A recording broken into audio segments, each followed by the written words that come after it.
Bonne année 2297, citoyennes et citoyens. Alors je sais, c'est peut-être février pour vous, un truc comme ça, mais nous on est dans l'espace, on s'en bat les couilles, et figurez-vous qu'il y a 38 calendriers dans cette putain de galaxie, donc m'emmerdez pas. Bonne année! Bonne année! Bonne année! Bonne année! Bonne année! Bonne année! Bonne année! Bonne année! Bonne année! Bonne année! Bonne année! Bonne année. Aujourd'hui, une petite news pour vous donner des nouvelles de l'équipage du Nexus 6. Tout d'abord, merci à tous quant à vos commentaires et aux félicitations pour le dernier épisode. Je l'ai déjà dit et je le redis, c'est très important pour nous. J'ai cru comprendre qu'une certaine personne se fait passer pour celui qui nous ferait des effets spéciaux. Mes informateurs ont réussi à choper la photo de l'individu. Si vous avez des informations sur lui, laissez-les en commentaire et nous nous occuperons de son cas. Il s'agit d'une campagne du FLGH visant à nous dénigrer. Ne les croyez pas. Tout est vrai. J'ai vraiment un vaisseau. Un petit mot sur les conventions prévues cette année. Slexno et moi-même, nous serons à la Play Azur.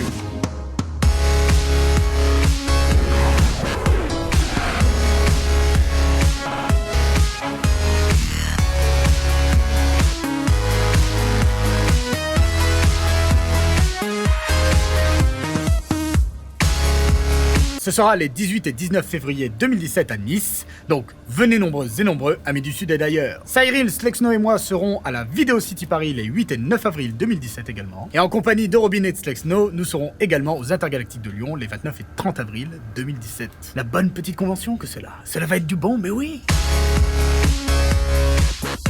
D'autres dates sont prévues, mais nous en parlerons plus tard, puisque je ne suis pas sûr que je puisse encore en parler. Nous allons prendre un petit peu le temps de parler des collaborations qui ont été faites durant cette année, donc outre celle avec Dirty Biology que vous avez tous vu, il y a eu la collaboration avec Simon de la chaîne Le Jeu Vidéal, ce qui m'a permis de sortir un petit peu de ma zone de confort, puisqu'on n'y parle pas de SF, mais de mon JRPG préféré, Suikoden 2, donc allez y jeter un coup d'œil, et puis d'une manière générale, regardez tout le travail de Simon, c'est vraiment de la qualité, et il mérite vraiment plus d'abonnés, donc abonnez-vous, si ça vous plaît, ça fera plaisir. Il y a eu aussi la vidéo avec Max Bird sur les effets du vide spatial sur le corps humain. Allez voir sa chaîne, cet homme a un talent comique certain, et j'aime beaucoup aussi cette volonté de transmettre le savoir, et cette soif d'apprendre, c'est très rafraîchissant. Pour les 3 du fond qui n'ont pas suivi, il y a eu également une vidéo avec le Fossoyeur suite à un petit problème positronique. Allez-y, c'est que du bon. Nexus 6, c'est tout simplement, à mon sens, la meilleure chaîne francophone dédiée à la science-fiction. Oui, oui, ah, c'est le plus beau jour de ma vie, je suis tellement heureux. Il vous a pas demandé en mariage. Fous-moi la paix. Je les aime d'amour, ces gens, et j'espère qu'on tournera d'autres choses très bientôt. Oh, mais c'est tellement beau ce qu'il dit sur nous. Hey, tu restes en dehors de ça, c'est mon bro. Faut pas déconner.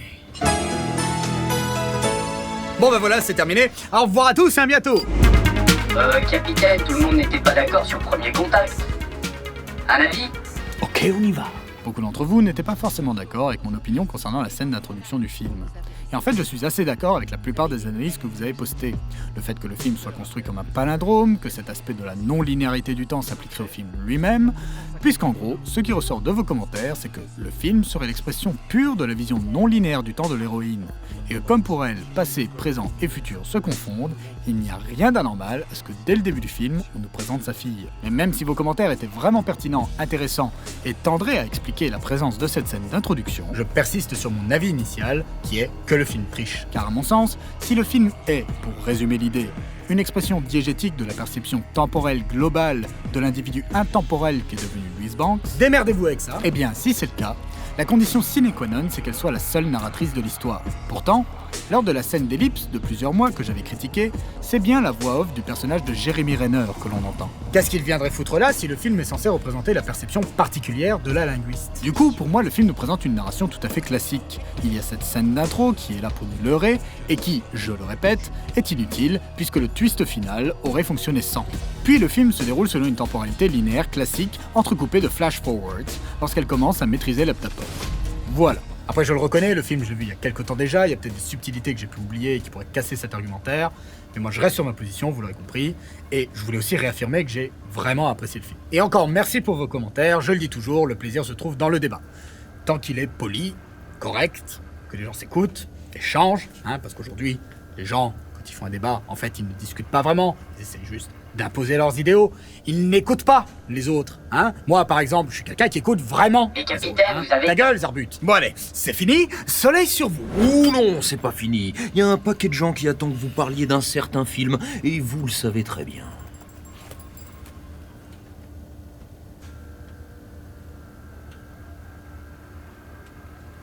Oui, mais j'ai dit sur les réseaux sociaux qu'il n'y aurait pas d'épisode dessus. Oui, mais apparemment tout le monde s'en fout de ce que vous dites sur les réseaux. C'est vrai. Ah ouais, je permets d'assister. Suivez-nous sur Facebook et Twitter, ça vous permettra d'avoir plus de nouvelles de notre part.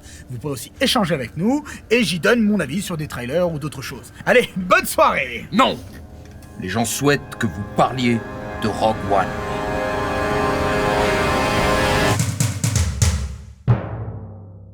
Ceux qui nous suivent sur les réseaux sociaux savent que j'avais été très emballé par ce nouveau Star Wars, ce qui ne l'empêche pas d'avoir des défauts.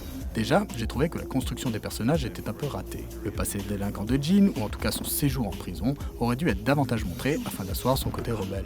Autre exemple, la mort de sa mère est très vite expédiée, et non seulement on n'a pas eu le temps de s'imprégner de la chose, mais en plus, on n'a vraiment pas l'impression que ça ait particulièrement touché Jean ou Galen.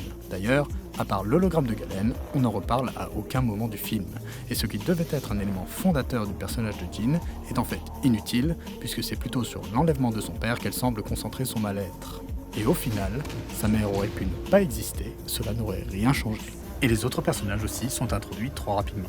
Notamment Chirrut et Baz, qui s'intègrent au groupe un peu facilement, ce qui n'est pas un problème en soi, puisqu'apparemment, selon Chirrut, c'est la force qui chapeaute tout ça. Mais disons que j'aurais apprécié qu'ils aient des enjeux plus importants, par exemple concernant le temple Jedi sur Jedha. Et Guerrera aussi est sous-exploité, ce qui est toujours un petit peu le problème avec le transmédia, puisque le personnage apparaît dans la série Rebels. Et ça, je ne le pardonne pas au film, parce que s'il y a bien une règle dans cet univers, c'est que si tu as Forrest Motherfucking Ghost Dog Whitaker dans ton film, tu utilises à fond ton Forrest Motherfucking Samurai Whitaker.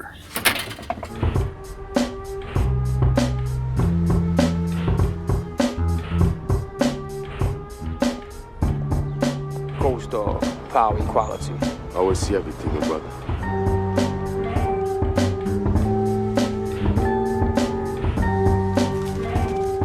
Concernant Vador, j'étais assez content que ses apparitions ne soient pas complètement gratuites, ce dont j'avais peur à la base. Par exemple, dans sa forteresse, c'est lui qui conseille à Krennic de bien vérifier qu'il ne s'est pas fait entuber par Galen. Donc bon, même si c'est un peu facile, au moins, il sert à quelque chose. Et d'ailleurs, en parlant de cette forteresse, nous avons pu apprendre que Dark Vador était un grand sentimental, n'est-ce pas? Quant à la fameuse scène de massacre, évidemment, j'ai kiffé comme tout le monde. Mais je dois avouer que j'ai eu du mal à ne pas me dire qu'il aurait pu récupérer les plans de l'étoile noire s'il l'avait voulu. Je pense qu'il y avait mieux à faire en termes de mise en scène que ce long couloir de 10 mètres, où nous avons Vador d'un côté qui maîtrise la force, et de l'autre un soldat qui hurle pour qu'on lui prenne ce qu'il a dans les mains. Il aurait pu y penser, Vador. Du coup, nous en arrivons à la fin du film, à son rattachement à l'épisode 4. Et là, je trouve que la chose était non seulement un peu forcée, mais également incohérente. Alors attention, j'ai kiffé.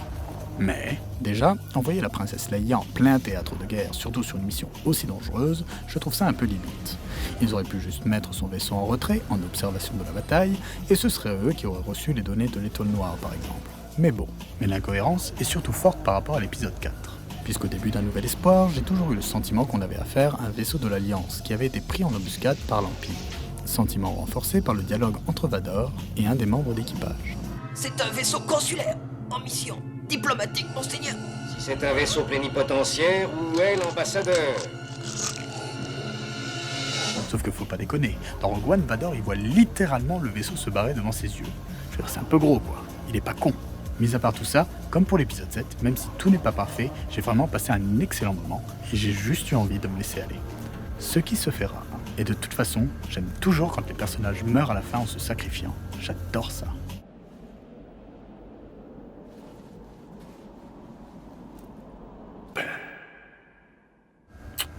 C'est pour toi, Spike.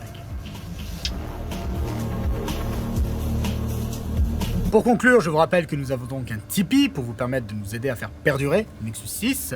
Petit message à ceux qui avaient tipé pour avoir la photo dédicacée des membres de l'équipage. On est sur le coup, on ne vous oublie pas. Donc merci d'arrêter de m'envoyer des messages de mort sur ma boîte perso. Ça fait flipper. Vous êtes bientôt 100 000 sur la chaîne et n'oubliez pas que le meilleur moyen de nous soutenir, c'est de nous partager. Puisque si chacun d'entre vous fait en sorte qu'une seule personne s'abonne, eh bien d'un coup, on est à 200 000, puis 400 000, puis 800 000, puis 8 milliards. Et ça, c'est beau. Merci pour tout, citoyennes et citoyens. Nous sommes vos obligés. Bonne année 2297 et à très bientôt sur le Nexus 6.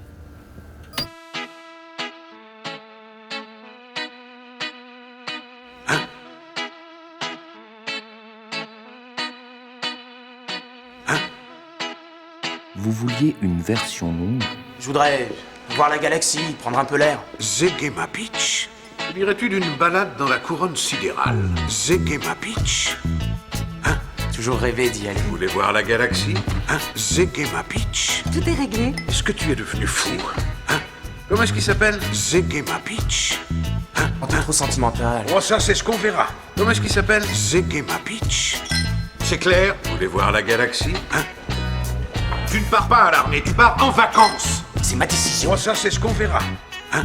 Tu ne pars pas à l'armée, tu pars en vacances. Je ne partirai pas en vacances. Est-ce que tu es devenu fou? Oui. Tout est réglé. Johnny, si tu passes cette porte, je te coupe les livres.